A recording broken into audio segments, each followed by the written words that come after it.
Mothers out there, happy Mother's Day. Um, let's see. Hey, Step by Step. Hi, Kim. Nice to see you guys here. First, before we get into anything else, I want to say thank you to Web Surfer Guy. I got the yeast. Thank you. I'm a big bread baker and supplies are getting super expensive, so I super appreciate that a lot. And the table. That folding table is so important and critical because I really need it for outreach and tabling and other things. So thank you so very much. Hi, Matt. Happy, yeah, thank you. So I figured it's Mother's Day. So what I would talk about is my experience with mothers, mothering, all of that. So, first, let's get into it. Let's dive in. My first experience, of course, as all of ours are, is with our own mothers. And unfortunately, my mother was unable to be a mother. So we were put into foster care probably around three the first time, or I was three for the first time. And then my father took over from there. We're not going to go, we're only talking about mothering experiences. We're not talking about fathering experiences. So we're going to leave that one over there. Hi, Karen. We are just afternoon here in Seattle. I'm good. So, yeah. So my experience as a secondary mother, hi, Tim, was with my grandmother. Now, my grandmother took me a lot, and it was a welcome break from the abuse that I was suffering. And she was always very kind to me, loved me so much. There was never a doubt in my mind that I was loved. But she performed the tasks and that role that my mother could not. After a certain point, my father got married to my stepmother, and she became the mother of my brother, Sean. Oh, thank you, Christine. I appreciate that. Happy Mother's Day to you. And so, my experience with her mothering was that she loved her child, but was not so hot on mothering others' children. And then after that, we went into foster care. So my experience with mothers and mothering at that point had only really been with my grandmother. So the first mother that came along, she did a great job. First time, like I remember as a child after abuse, somebody taking me and just rocking me as a child. And for a child that had been put into adult roles, that was really big. She allowed me to be a child. Unfortunately, that was a very short term placement. So, on to the next mother. Now, she did a really good job as much as she could, right? Because she got us at a little older, very developed issues. You know, there were two of us. So, she did the best she could. There was a lot of trauma inflicted because of A, their religious beliefs, and B, just not knowing how to deal with kids that had been subjected to the kind of abuse that we had. So I left there at about, let's see, I was 14, had just turned 14 years old. And then I got another mom. And then she was great. That only lasted like a month though. And then I went to my cousins. Now, by this time, I was tired of mothers in and out. Like, I wasn't about to listen to anybody in a mothering role. I was a teenager, there was a dynamic there. So, when I was 15, my cousin had helped me save up enough money to be able to bring my actual mother from California to Montana. And that was really an experience. I was very excited because when you have no contact or really anything to go on from a parent that you have been separated from, I know for myself, I tended to make fantasies. I wouldn't believe what people were telling me. In my head, she had to be this amazing person that was being held back, almost like the fairy tale thing, right? She wanted to be a mother but wasn't able to because maybe she was being held captive. Like, just, I wasn't necessarily like on that. Thank you, Kayak Excursions. I really, really appreciate that. Um, Karen, that brings us to a good point. Why is it that when you're in foster care, you are only there for a short time and then you move on? That could, you know what? That is a great question. Let me explain. There's many, many different reasons. First, um, there are things called temporary homes. So that would be your emergency placements, right? The people that take you right after um, they pull you from the home. And so we went to an emergency placement first, but that was only like a few days. They also were inexperienced in, we were highly traumatized children. And we didn't listen well. We'd been pretty much left to our devices when we weren't being abused. So we weren't like, I don't want to play and say that, we were children that would have been easy to handle by any means, especially myself. I was not. In the first emergency home, they slapped my sister though, and that really that was done. I was very protective of her at that age. So they put us back with a couple that had been our like sitters overnight because my father he went MIA. Who knows if he was trucking or drinking or doing drugs? Who knows? But she got her foster care license very quickly to take us in. And she was an amazing woman, absolutely phenomenal. Her name was Sherry Bach. And I always just have this love for her in my heart. And I actually am connected with her daughter.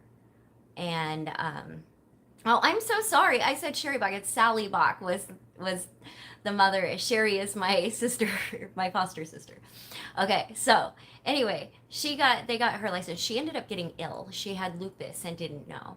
So when you take in kids like us, and my little sister had FAS, so a lot of behavioral issues, right? So she was getting sick, didn't know why, and so she had to say, I can't handle this. It's very reasonable. There was no ill intentions or anything like that. So I was, of course, that doesn't mean that I wasn't affected. I was destroyed by that because the way in which they approached us wasn't, hey, she's getting sick, she can't care for you, anything like that. It was, we're moving you to a house that has a pool. So they framed it in a way to where it was put on, you guys will be able to swim, you'll be able to do this. I didn't care about any of it. None of that mattered to me. I just wanted to stay with my mom, the person that, was rocking me to sleep, the person that was listening to me cry, the person that was helping me process the trauma of what had happened to me as a child. So I was upset. I was a mad little kid, like furious. So we were placed into what was a specialized foster care. And for kids that were, there was like different programs for kids depending on like their reason at that time for being in foster care. And because of the abuse that we had suffered, there was a like higher I can't think of the word, need for us. So we were higher need. So that meant like we were going to therapy sometimes 3-4 times a week for the first year. There was a lot, and so, in just the behavioral issues. The problem with that placement wasn't that, they didn't love us. They loved us very, very much. But being ill-informed on how to deal with a traumatized child and just making things up as you go along is not the way to do that. Being put in a position with religious fervor, and especially when you're a sexual assault victim, there were comments consistently made about our loss of innocence, how as a child, you could have just said she's dirty. Like that would have been the exact same thing as to what they were saying to me. It felt the same. So it was consistently being thrown at us as another form of abuse, the abuse that we suffered, and that was very hard to deal with. And so I took it upon myself, because I was a very intelligent child, to just to read all the time. So I ended up reading the Bible a couple times, because, hey, we were going to church all the time, and why not? If this was the way to go, let's go. And I found out, it didn't say what they said it said. So immediately there was a trust issue, right? Because I couldn't trust adults anyway. I couldn't trust anybody. And then you tell me something says what it says, and I read that, and it is not true. I immediately was done. Done. And at about 14 is when I really started acting up. The kicker was they had put me into a evangelical Christian school, and I wanted to play soccer. I was a very active kid, and I was like, I want to play soccer. Well, I was told that I couldn't play soccer because I was a girl and I had to sing. I loved singing. Don't get me wrong, loved it. Had been singing through, elementary and middle school. It was a thing. So I didn't mind that. But of course, as a rebellious teenager, I decided that A, I wanted to wear makeup, and B, I wanted to wear what I wanted. Now, if you know anything about evangelical, that was a no-go. So I went to my friend, it's the 90s, bear with me here, little short skirt that was, and I'm not short, but the stretchy kind, and then like a tank top underneath, like a sheer shirt. I thought I looked so cool. And I walked upstairs, and I was told, you're not leaving the house like that. No girls dress like that. Get downstairs. You're not going to school till you change. And here's where the problem is that I said, I'm not changing. And it was 3 to 4 days that I kept those clothes on till the state stepped in and said, she has to be in school. Like, you can't just, and they're like, well, we can't take it off of her and undress her. And therein where it lies. And they were like, if we have no control over her, we can't parent her. And so my family, my actual biological family, my cousins took me in. And that was where I think the key point was that I was like done with the parental stuff. Everybody's tried to parent me. They have all done a shit job. Like, I'm not doing it. So, I'm telling but I want to make a point here. I'm telling this story at the age I was, right? Without that reflection of hindsight of people do the best they can and the issues that it took to be able to deal with this. Like, please don't get me wrong. I'm telling this story as the mindset of the kid that was in that. And that was that no one was going to parent me, etc. So, my mother came. My cousin helped me stay, my mother came. And that was where I was so excited, right? I hadn't seen her. I think I saw her for a couple days when I was 6 or 7, but I hadn't seen her since then. So I had this image built in my head of this amazing, beautiful woman would step off the train and be like, I've missed you so much, I couldn't find you, here you are.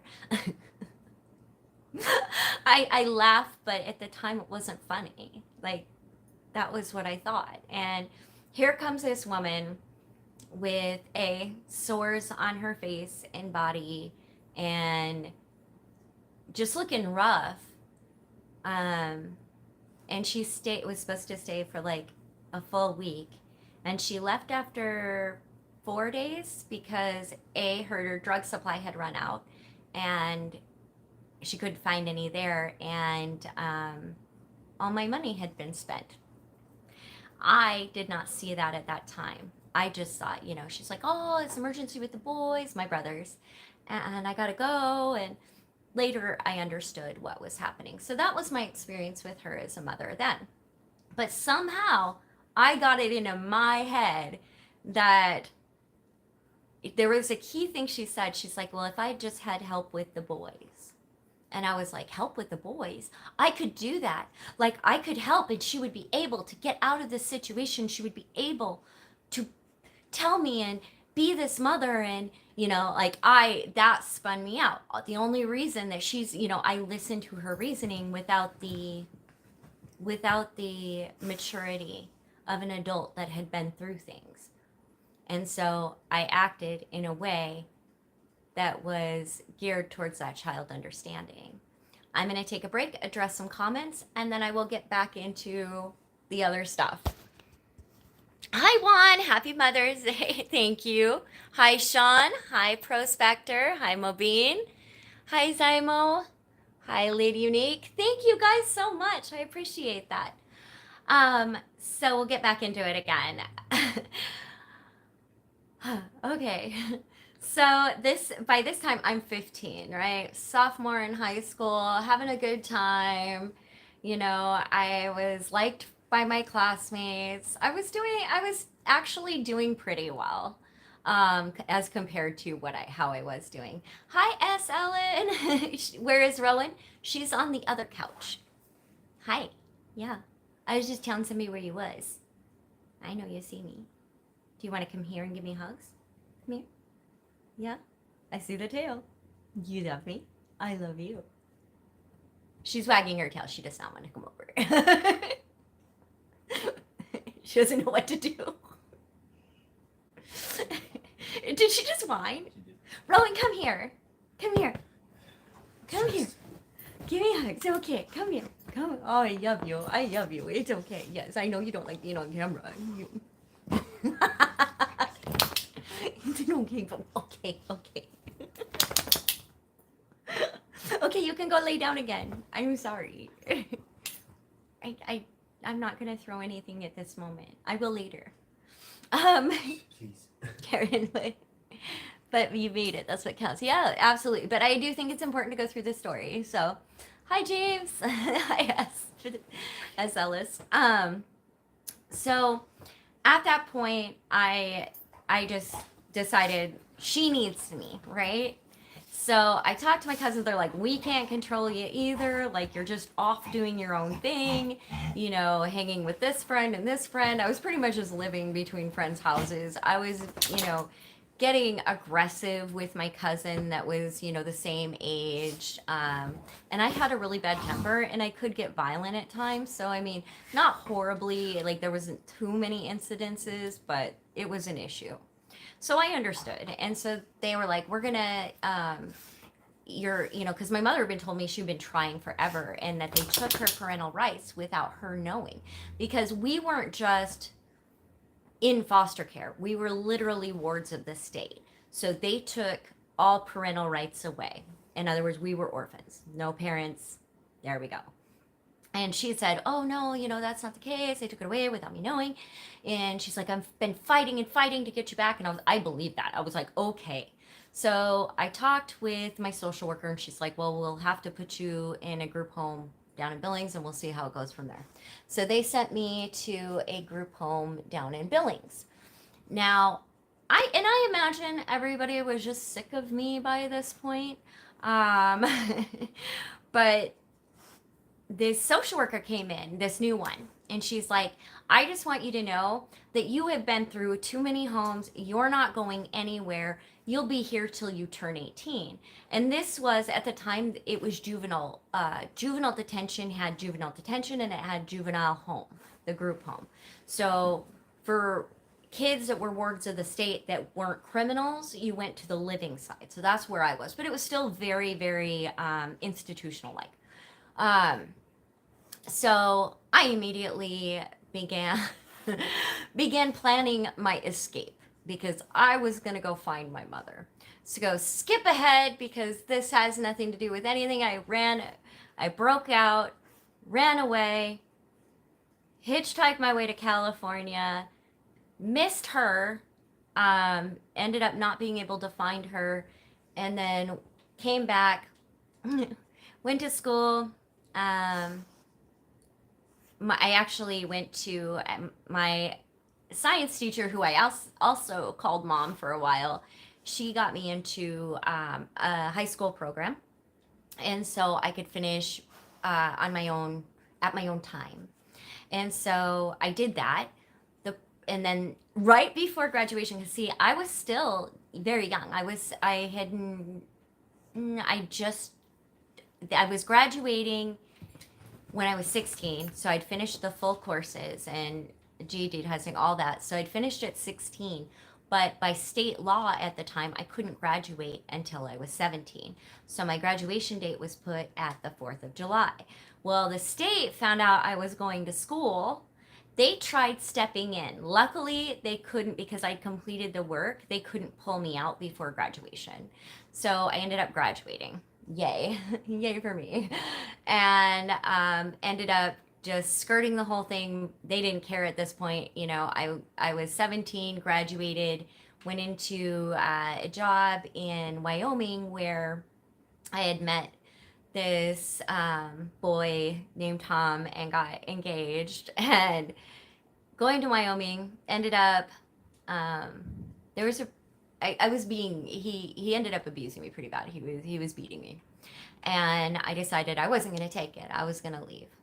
And I left, and his sister-in-law drove me back up to Montana to stay with my brother.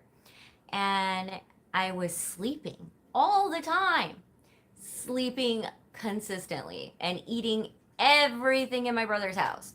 So here is this 17-year-old that can't wake up, eating everything. And my sister-in-law looks at me and she goes, "You're pregnant." And I was like, mm-mm. Because see, I had had chicken pox when I was about 13, 14. And they said that more than likely it had scarred my uterus and tubes because they were everywhere. I had a very, very severe case. So I just thought, I couldn't get pregnant. And never believe anybody, by the way. If you were in a position where they say you can't get pregnant, unless it is like absolute. Yeah, so I got pregnant. I took the tests, my experience, I was scared. I was scared at first. I was really scared. And I didn't know what to think. And, being a teenager, and he was also a teenager, I called him and was like, "Hey, so I'm pregnant." And of course, the childish response was, "Is it mine?" And I was like, "Well, yeah." And so immediately it was, that should have been a red flag that instead of, what are we going to do? How are we going to be good parents? Should we take it? Was a an attack upon myself as a person and the kind of person I was. And so I was just, because yeah, but that's also very common too. Like there's, whatever, doesn't matter. So started my pregnancy.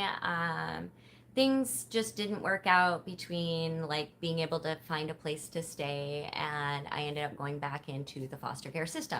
And this time they really didn't know what to do with me, because they had to take care of me because I am literally a ward of them. So they are responsible for me until I turned 18.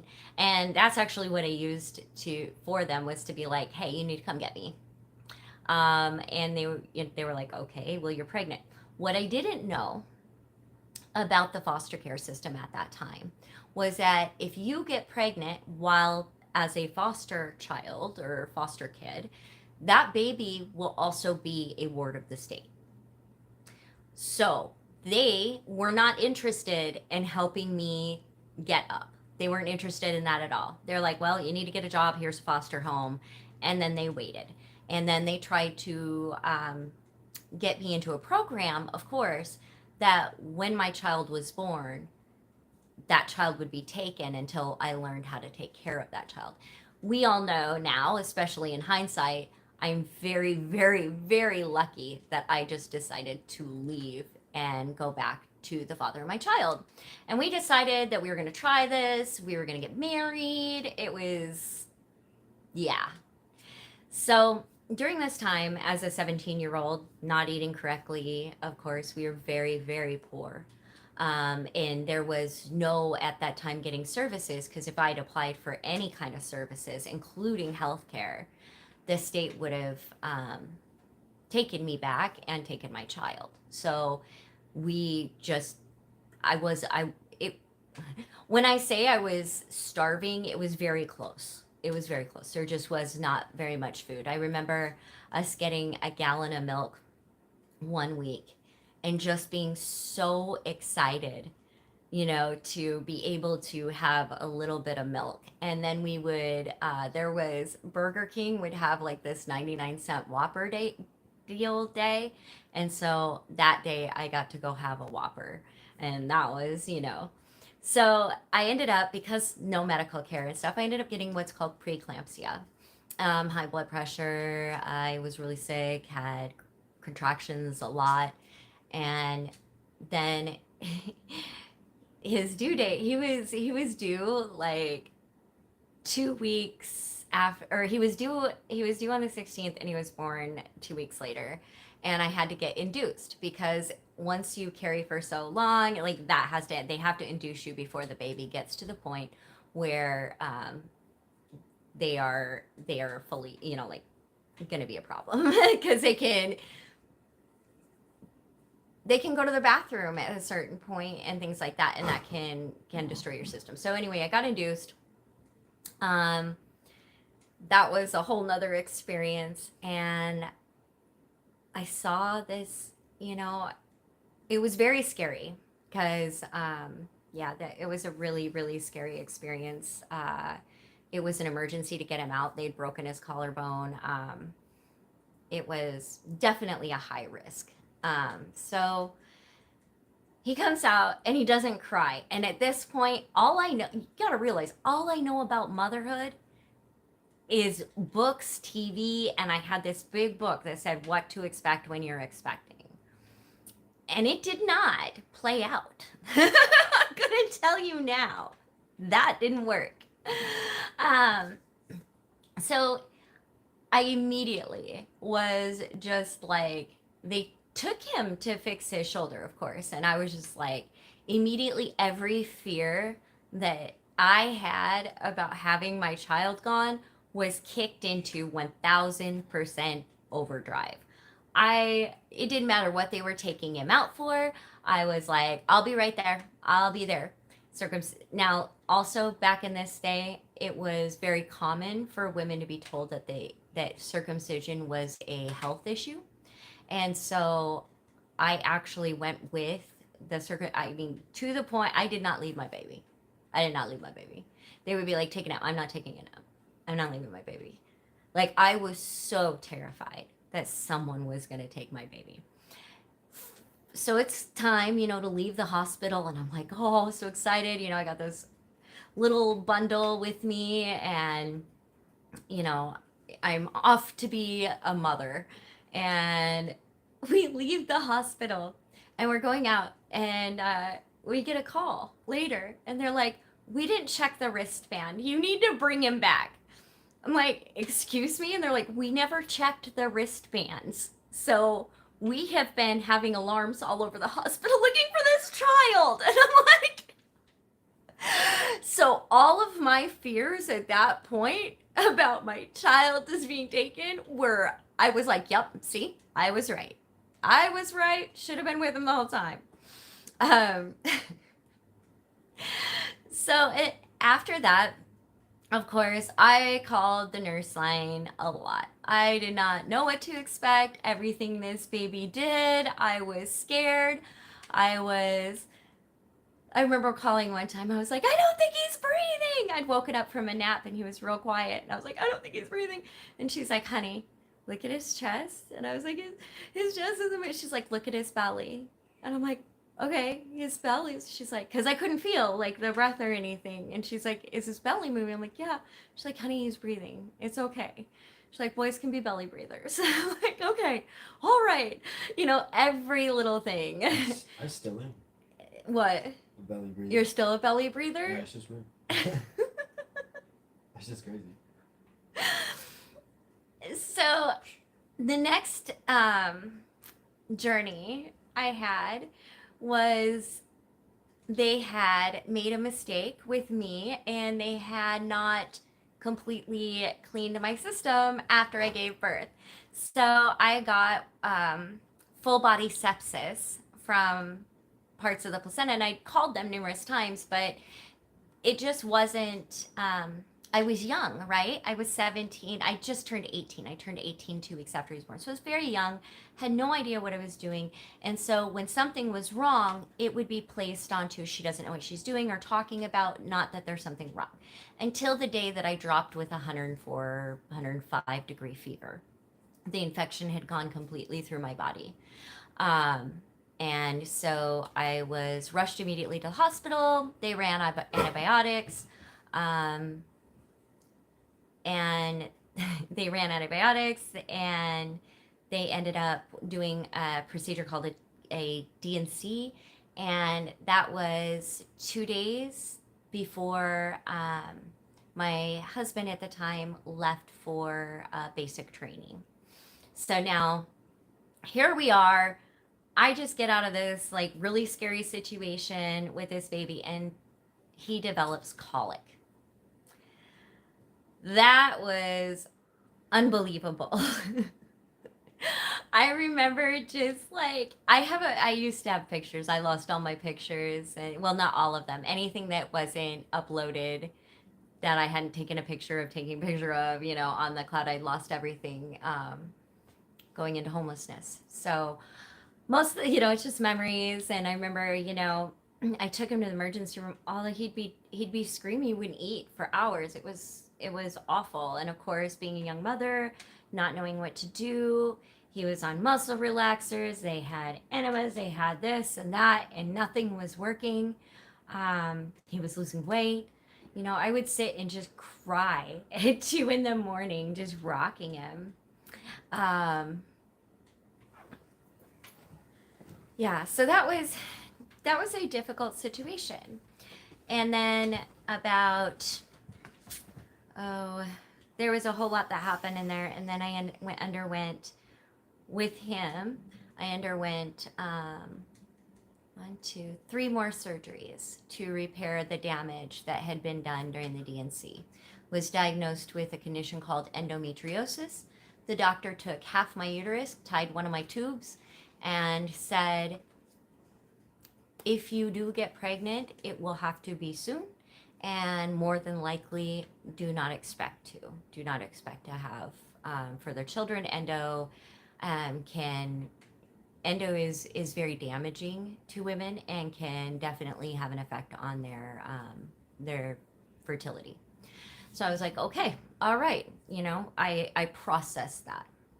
I was just very lucky that because you got to realize I didn't have family, right? So during these surgeries, there's no mom, there's nobody stepping up. I'm trying to get through this through a couple friends or whatever, and the doctor actually saved me from losing my son, because the nurse when I was having my surgery was very, very upset that they were having to grab a baby and hand the baby to me because I was cut from side to side.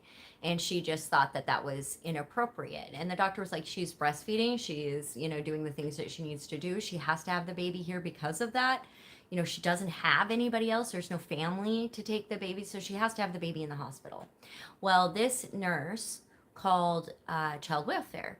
So luckily, my doctor went to bat for me and was like, listen, this, as soon as she gets out of surgery, she's paying attention to that baby. She is doing what is necessary. So he protected me in that, and also gave me validation as a mother that I was doing some things correctly, because I had zero idea other than books as to what to do with this amazing growing human being, right? So I moved to Germany, and adjusting to being the mom of a toddler. I'm in a new country. Everything's very exciting. Colic we'd gotten through. Now he's eating sandwiches, more sandwiches than me. He's a chubby, happy little playful thing. And also, he started developing issues with like banging his head really hard, slamming his head into things. Why are you laughing? It's very intense. You were a very intense child. Really about it toddler. You were a very about it toddler. So I tried to get work, and I had left him, and through all of this stuff, it made me like super. My child was with me all the time. So he wasn't used to being away from me at all. I was scared that he would be taken. I was, like I just had this unreasonable fear at all times that if I wasn't good enough, if I didn't do things enough, I didn't deserve it. There was a whole emotional baggage thing.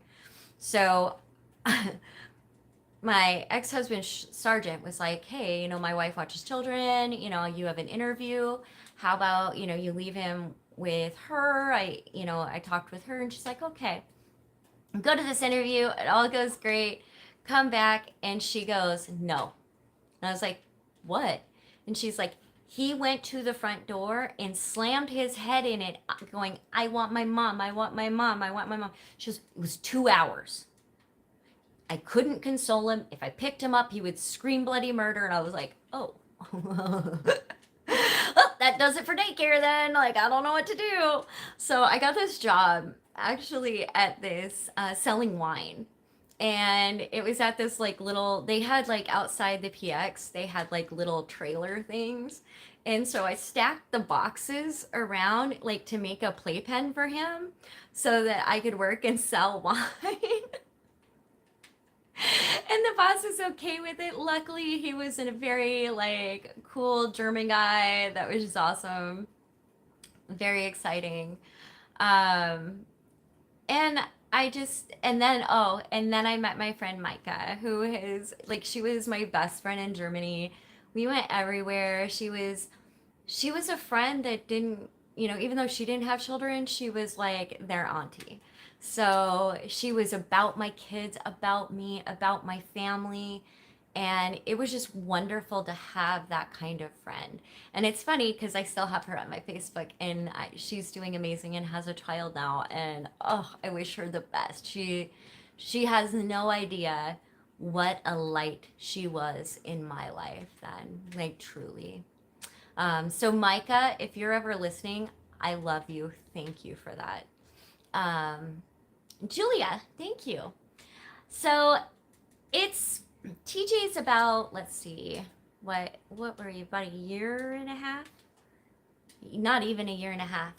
And my another friend who had like 6 kids was like, and she just had a baby like 2 months ago. She's like, I think I'm pregnant. And I'm like, oh my. She's like, I gotta get a test. So she got one that was 2 because we're young and we're silly. She's like, how about you take one? I was like, I know I'm not pregnant. Like, did you do? I have told you my stories. I know I'm not. And so she took one. It was negative. I took one. It was positive. And I was like, oh, really? So when, you know, had this pregnancy and I actually worked during my pregnancy with Tyler up until I was about 5, 6 months pregnant. And I just had to stop. It was very high risk. Once you have a surgery where the kind of surgery I had where the uterus was cut like that and a portion was removed, I couldn't have any contractions, 0 contractions, or the baby could go inside, like not down, but up, and it would kill me and the baby. So it was very, very touch and go. So at about 5 months, can't work anymore, and I was about 6.5 months, almost 7 months, when the Red Cross got a hold of me and told me that my biological mother had gotten a hold of them and she had about 2 weeks to live. So I was like, what? So apparently she had gotten acute leukemia and knew that we were a military family. So to get a hold of me, she got a hold of the Red Cross and they tracked us down. And she wanted me to come and get custody of my 2 brothers, my 2 youngest brothers. And at this time, of course, I'm in a high-risk pregnancy with a toddler, 7 months pregnant. I'm like, ah!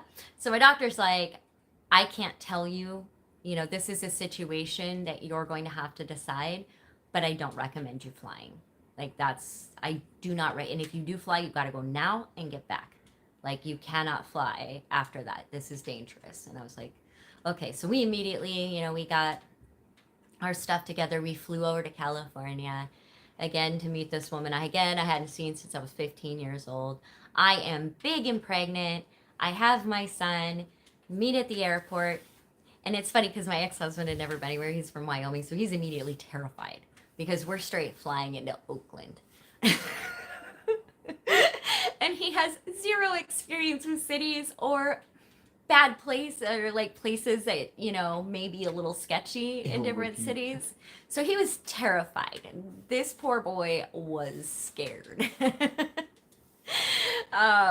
So they pick, you know, we get to the airport, we go, and we'd already gotten a hotel room by that point, and she takes us to their house, and we go in, and immediately I'm just horrified. My two youngest brothers had been sleeping underneath a table, kitchen table, in the living room with blankets, not because they wanted to, but because there's no room for them, because the other rooms were being used for things that were not cool. They had pulled a turkey out, and first she's like, "Oh, set him down. That's my grandson. Let him run." I was like, "There's no way I'm setting this child down. Not here. No way, ma'am." Nuh-uh. I did let her hold him, and they pulled this turkey out, and they're like, "We made turkey," but the turkey must have been frozen because when they cut into it, it was red, like you shouldn't eat it. And she's like, "Here, eat." I'm like, we're not eating that. Like, you know, I was like trying to make excuses. We gotta go back to our hotel room. So we went back to the hotel room, and what we did is we contacted the front desk and had them bring cots in. And so we had my younger brothers come and stay with us on the cots rather than have to sleep there. We just, you know, like, hey, it'd be good to get to know them. It'd be good to, you know, whatever we needed to do. And so the next day we talked to her about going to Social Security because in the military, they don't just, you know, let you just be like, hey, we got 2 extra kids. Come on. There's got to be custodial paperwork. There's got to be other paperwork that's done. They need their passports, their other things. So that was just not able to be done if she didn't go and get to Social Security and get those things worked out. And she just, I don't know, you know, she was sick. She was very sick. She was very strung out on drugs, had lived a really hard and harsh life. And I really have a lot of I've come to terms with like my relationship with her and my personal feelings about our relationship to understand that I have to give her a lot of grace. She went through things and had things happen to her that caused a lot of damage. She was a hurt human being who unfortunately died before she had the chance to heal. And so I believe that there's forgiveness and there's grace for her.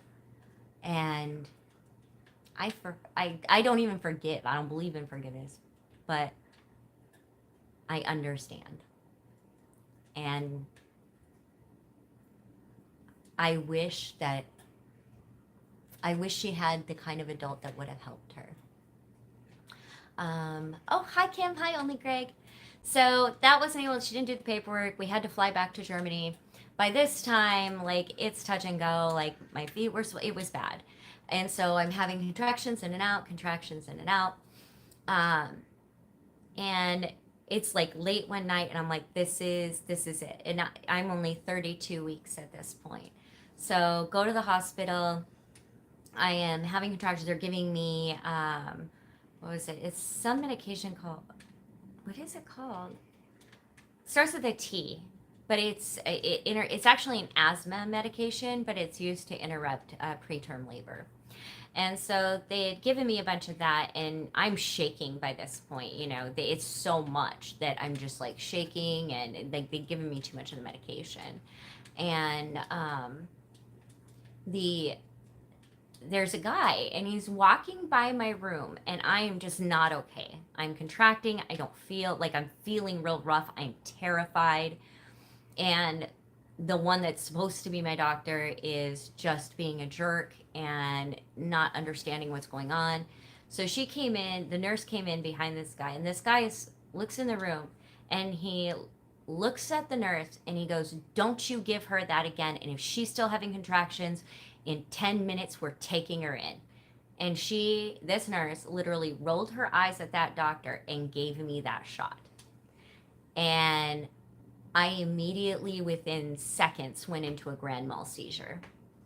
So all I remember is like the shot, then I don't remember anything, and then I remember hearing voices, we're going now, and like the sensation of moving. And I was really out of it, right? So I'm thinking I'm in this, like, in my head, in this dream, I am in this big, huge room lined with women having babies. Like, just everybody, like, I don't know what was going on in my, like, I was out, like, and so I'm in this entire room with all these women having babies, and all I can hear is them telling me to keep breathing because I had stopped breathing several times and I was losing a lot of blood. So they cut me open and they take Tyler. She cried right away. So when she cried, I thought it was all the other women having babies and their babies crying. And I remember her crying, and then I heard, and then the doctor's going, "Get her in, get her in, get her in." So they wake me up and I start coming to. And I found out that the doctor that had come upon us was actually, was it a perinatologist? So he was actually a specialist, and it was a good thing he'd come in for some sort of, one of his patients was there. So he was just there that night on chance and happened to pass my room and looked at my chart. And that's when he noticed that I'd had a Jones metroplasty and I couldn't have contractions. And he was the one that delivered my daughter. And if he hadn't have been there, they said that it was less than a dime. The, the top of my uterus at that point was the thickness of a dime. If it had gone any longer, it would have torn and we would have died. And so it was just really amazing that that was just by chance, like luck, that, this guy happened to buy. Yeah, so I was like, "Well, where's my daughter?" And they're like, "She's in NICU. Her lungs aren't developed. We've given her shots. She's has to breathe under a thing." It looked like a bucket on her head, but it wasn't. It was like a little bucket and had like a little cutout. I have that picture. So I had them wheel my bed in. Like, I threw a fit. They're like, I threw a pretty big fit. I had them wheel my bed. They wheeled my bed in. I didn't have them. Like, they chose to wheel my bed in to let me see my baby and touch her. And after that, it was pretty much just trying to, I had a C-section, of course. So trying to heal enough they were so mad at me. I was constantly like ripping myself up because the NICU unit was like on the other side of the hospital. So it didn't matter. I was walking it. Like, it didn't matter. I was going to be there to feed her. I was going to be there to touch her. I was going to be there to be her mother. And my ex-husband had my son at the time, while I was in the hospital. And he brings my son out, and I notice on my son's face is this huge handprint. I knew then that I could not stay in the hospital any longer. And so I got a room outside. Like, it was within the hospital, but you pay. It was like this little wing for like people they didn't really know what to do with, but had to be near the hospital. So I shared it with another lady, and until Tyler was ready to leave, got her, and from that point on, it was just adjusting to life with two babies that were less than 2 years apart. And in a foreign country and abusive marriage. So after Tyler was, oh gosh, how old was she? We left in 99, so she was about a year and some. And I left Germany, went back to Montana, was getting in the middle of divorce. There was just a lot of abuse. So at that time, I stayed with a friend of mine and her husband, and they were both very young parents too. We were all the same age. So like I was 20, they were 21 and 22.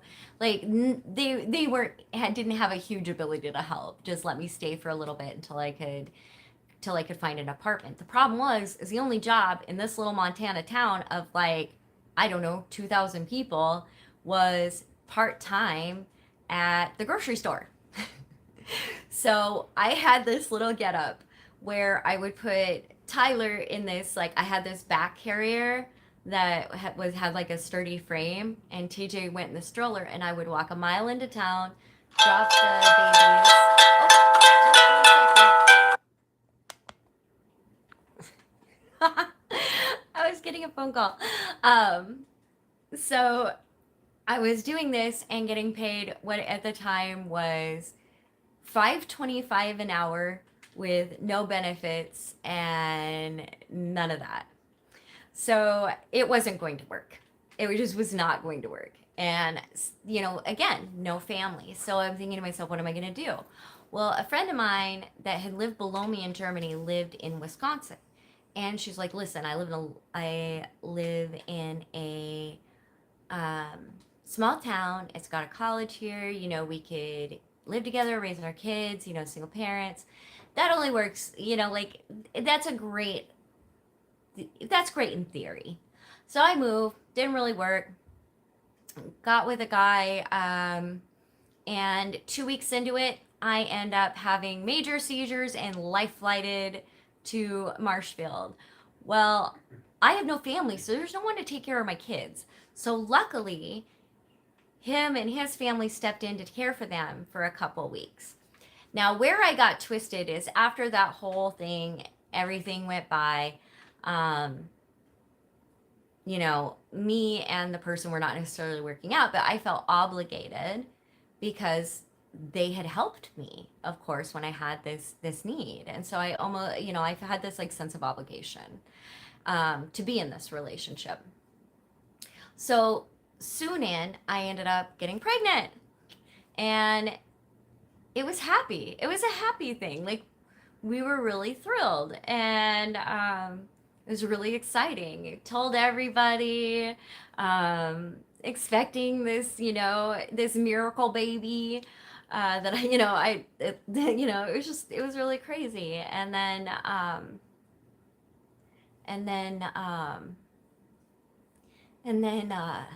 on Thanksgiving Day, I started bleeding, and I lost that child. And I remember going to the doctor, and they're like, um, "You lost a baby. This happens." They gave me percentages of how often it happens, and I lost my mind. I lost my mind, like literally right there. The doctor, the doctor was so mean. Like he was just not nice. Like just, well, that happens. And I was like, yeah. And so I, like I said, was not handling it well, and continued to go into the ER almost every night for like 5 nights, just thinking that they were gonna somehow see that I didn't lose a baby, right? That this wasn't really happening to me. And then I started taking pregnancy tests probably every month. I would say maybe even twice a month. Um, just not believing. I didn't believe it was. I had turned my head into this was not happening to me. And of course, I'm sure that, it affected my mothering skills. It affected my ability to work. It affected everything with me. Um, I was still working. And then as things were coming to a head and we're just done with the relationship, I am moving ahead, moving on. Um, I'm out with a friend. We decide we're going to go get some food. Now, this was still in the days where people smoked in restaurants, right? Well, we go to get some food and we walk in and I went, I can't. And I was a smoker. Like it isn't even about that. Like I was a smoker. And I was like, I can't stand the smell. I'm gonna get sick. I'm gonna get sick. She's like, what? And I was like, I don't know. Today it's just wrong. I'm gonna get ill. I said, I think I'm pregnant. Oh God, I'm pregnant. And she goes, you can't know. And I was like, I do, though. I do know. This one I know. And I went and took a test and I was pregnant. And went through that pregnancy. Luckily, um, my son was in Head Start at the time, so I had a bigger support net. And so they made sure, because with this child in the previous loss, they had me on. They waited until about 3 months, and then they put me on complete and total bed rest. Now the problem with that is that I was up by myself with two toddlers, and if you've ever had two toddlers and been pregnant, there is really no bed rest. So I was in and out of the hospital, and getting what is called magnesium sulfate. So when you're in early labor, they'll pump that through you, helping to solve it. And it usually did until like, oh, we were coming on 36 weeks and went to the hospital. Or first I called Brent's mother and she was like, are you sure? And I, when I lost the first baby, I went through a lot of, they were very religious. And so they, it was your body killed the baby. This was your fault. So I went through that with Trinity too. They were like, your body's just going to kill this child. And then when we had to deal with the fact that I might have to get an abortion because this is going to cost me my life, I was hit with the you're a murderer and things like that, which, in all honesty, it was my decision. But people like that just drive me now. Like, I can't even tolerate that kind of, like, just ignorant ickiness. It was my choice to make. And I made the choice to carry. But that's not right for every woman. And you know what? It wouldn't have been the right choice had I have died and left two toddlers with no parents, like, or family. Like, what was that about?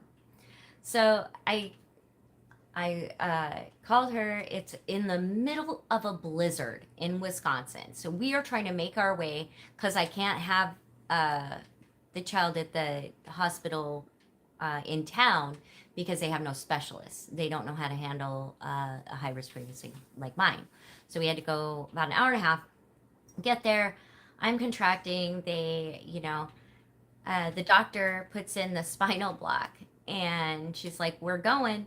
And sure enough, we went into the room and minutes later, my daughter Trinity was born. And that is the one thing though about like C-sections. It's very hard to they have you cut open and they're working, so like they hand you this baby and you're laying down, you're like, you can't even look, like you're like, oh yeah, it's baby. It's like, could you lift my chair so I can hold the baby? Not like, yeah, all right, here's it's just it just seemed kind of silly to me. But they're like, they wouldn't like let me hold her until the spinal block had worn off. So they're like, when you can move your legs. I concentrate. The nurse told me I had moved my legs faster than any other C-section person there, and all I could think about doing was I was like, okay, think about it hard. Are you moving your toe? That toe's moving. That's the one you need to concentrate on. And then concentrate on every muscle till I could like pull it and just be like, I'm moving my legs. Give me my baby. I'm moving my legs. Give me my baby. But luckily in this scenario, Trinity had a neonatologist, so that was a specialist in preemie births. So she knew what's called about kangaroo care. So what I didn't have with Tyler, because they weren't letting me pick up or hold Tyler, they'd let me just like put my hand on her or things like that. But she wasn't like supposed to be held or anything else because of like she was connected to all sorts of things. Trinity, they understood the importance of skin on skin contact, so it's called kangaroo care. Almost like you have them in a pouch and you hold them to your chest so they can feel your heartbeat and smell you. And that really helped with bonding. Still went through a lot of like postpartum depression and things like that. But it was not long after that I signed up for college full time, was working full time, 3 kids, was pulling down a 3.7 GPA. We were coming up. I was doing good. I was proud of myself. And yeah, and then that's when my brother committed suicide. And it really threw me. It threw me for a few years. I ended up quitting school out of it. I ended up, just not really functioning quite well. And I think that, a lot of that was a catalyst to, other issues in life that I really struggled with. Childcare. Childcare was always an issue as a mother. Poverty was always an issue. One thing that I tried not to do was to tell my children we were impoverished. So, in other words, I tried to hide it from them that there were issues with us not having, but kids know, right? Kids know it all. So I was in a lot of positions where I made a lot of choices that I thought were protecting my children, but in the end ended up hurting them. So one thing that because like I had to tell my daughter too. Like I was talking to her the other day. I said, you know, our traditions and my mothering literally just was a lot of reading and a lot of movies and a lot of TV. I didn't know what I was doing. Like there was some instinct to it, of course. You love your children and you want to do the best, but there was no guide. There was, a couple years with a grandmother that did the very best she could, but was also traumatized and it traumatized her children. So it wasn't necessarily, I was just figuring my way out. And there was always this cloud as well of we don't accept charity, right? And like I've talked about that before, that was the mantra of my biological father. We don't accept charity. But what that meant was, looking back in hindsight, had nothing to do with asking for help, had nothing to do with getting help. What it had to do with is that if we accepted the amount of help that we needed, he would have been questioned, as he should have been, because he was abusing us and he was not providing for us. And so I didn't understand that as a youth and as a young parent. I had like this. So as long as I don't end up a heroin addict, as long as I don't trauma like abuse my children, hit them and abuse them sexually or sell them off, I should be fine. And the thing is I didn't realize that there was a lot of other traumas that traumas associated with poverty, traumas associated with not knowing, the kids getting older, not knowing, just so many things, understanding development, but not being able to do anything about it. So there was a lot that went into that. And then as they started growing and there was an issue when they started hitting their teen years, because being a person that had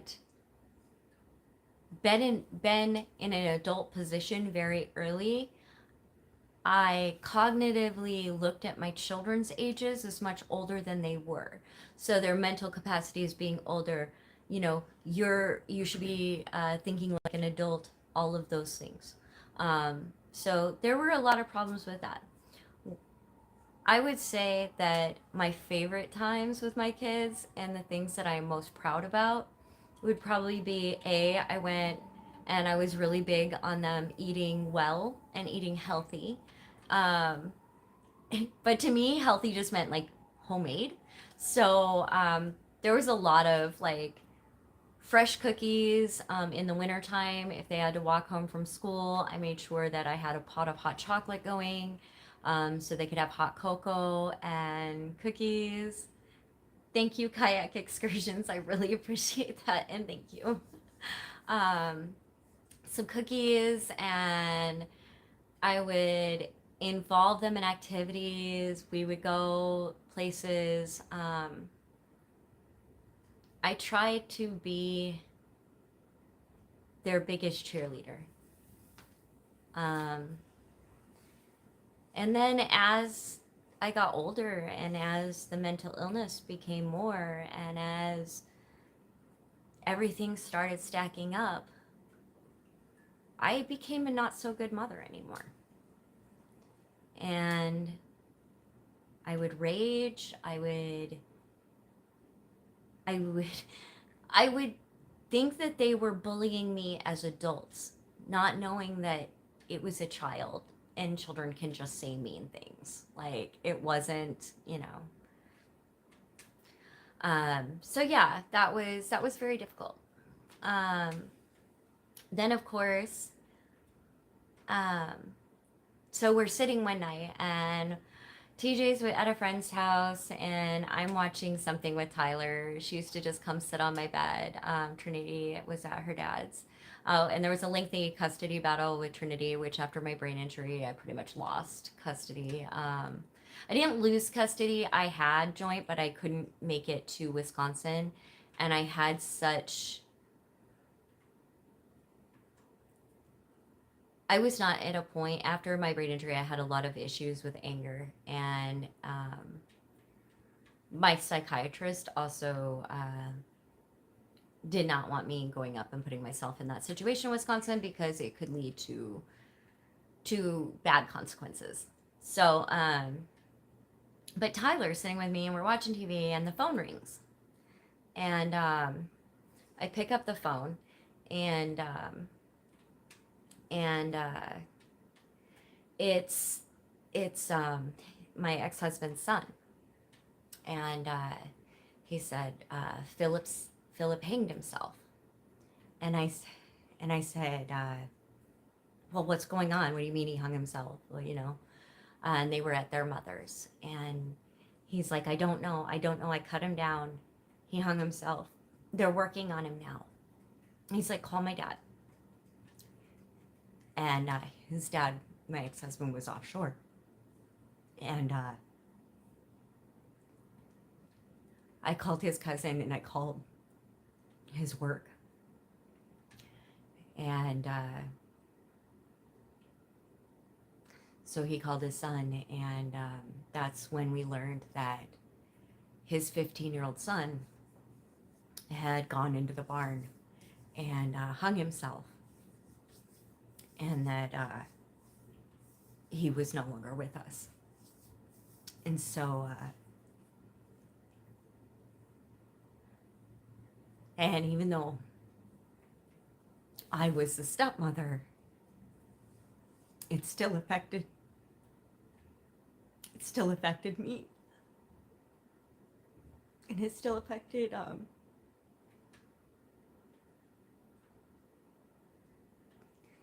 just really hard. It's a really hard situation. So we went up there, and it was the first time in my life that I had to plan a funeral, and it was for a child.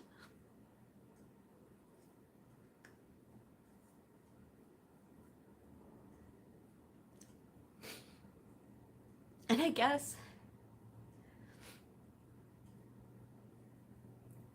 I didn't realize that even being a mother could hurt that bad.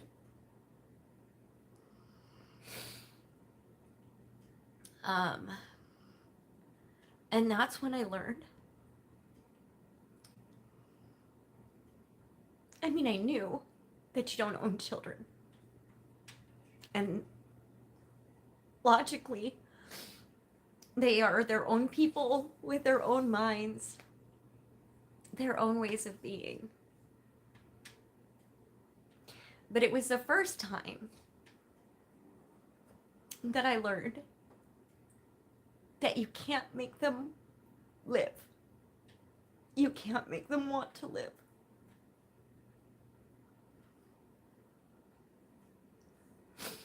You gotta just love them while they're here. And that was a hard lesson. It was a very hard lesson in mothering. And one thing that still goes through my head was Philip when he was little. He was about 11, 12, 11, 10, 11. And I was dropping him off at his mom's for visitation. And he runs out of the car and then he runs back. And he goes, "Hey, can I call you Mom?" And I said, I said no, because his mom would have hurt him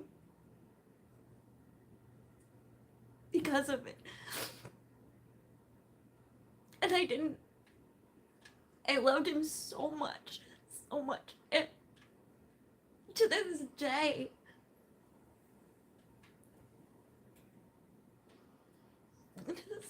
I wish I had said something else.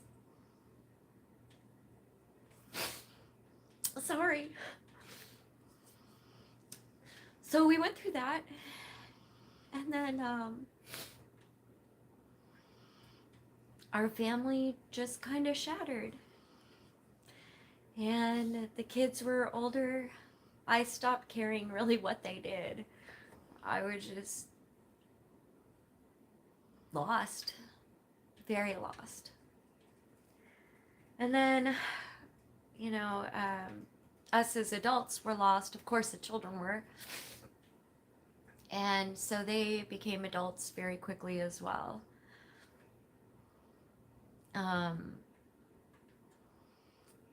And then once I realized that I felt like it was over, right? My kids were old enough, they didn't need me. They definitely didn't want me around.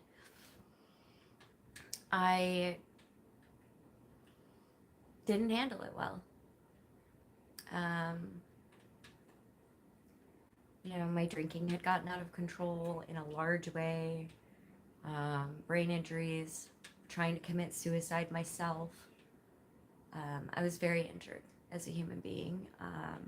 And I'm embarrassed about those things. I talk about them because I know I'm not alone, and I want people to know that even good people have done bad things.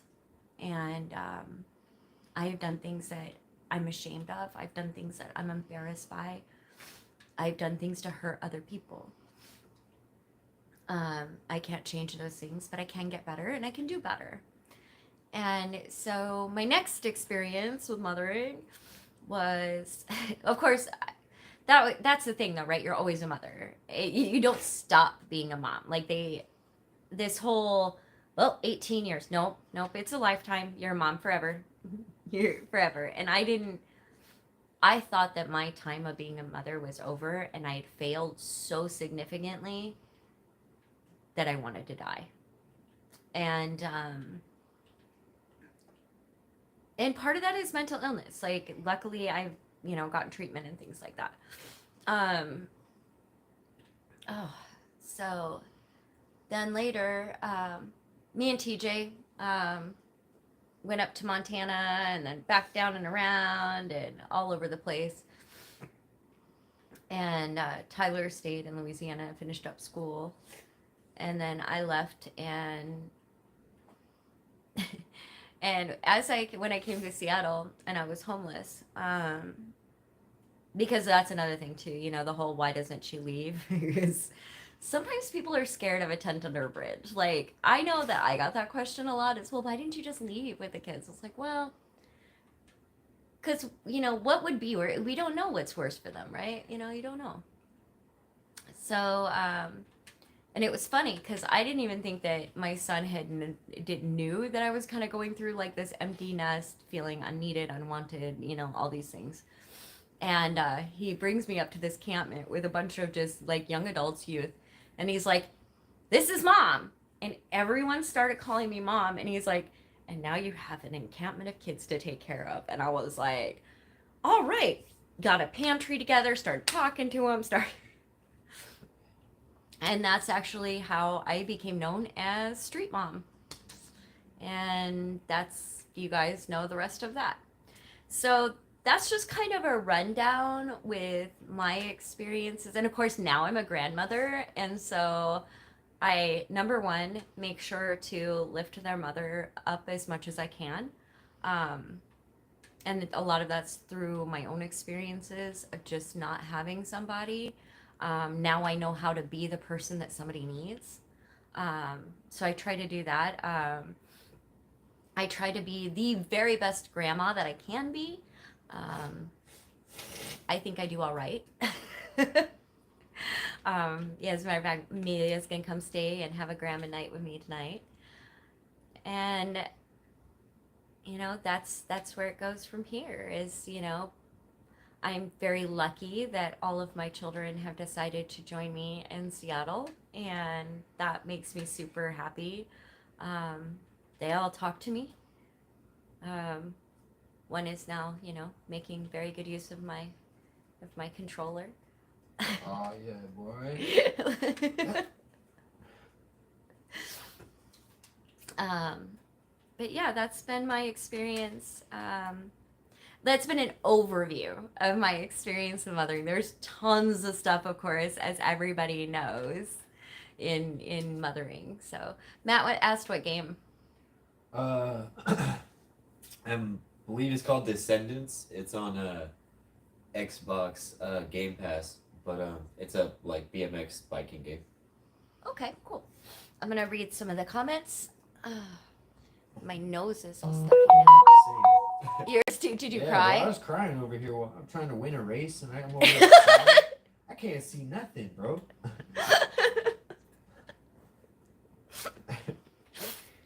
Doctor should receive $1 million. May we hear you sing? Not right now. You cannot. My nose is stuffy. Oh, I have pupusas to celebrate your Mother's Day. That sounds so good. Honestly. I think I told you we have a restaurant, an El Salvadorian place that has pupusas like a block away. It's yummy. It's called Lily. Thank you, Matt. Sorry about the loss of your baby. How many children do you have? I have 3 children, and I had 3 stepchildren. How are your dogs and cats? Are good. Abortion should be legal. Absolutely, it should. Yes, sir. Yes, it should. Always.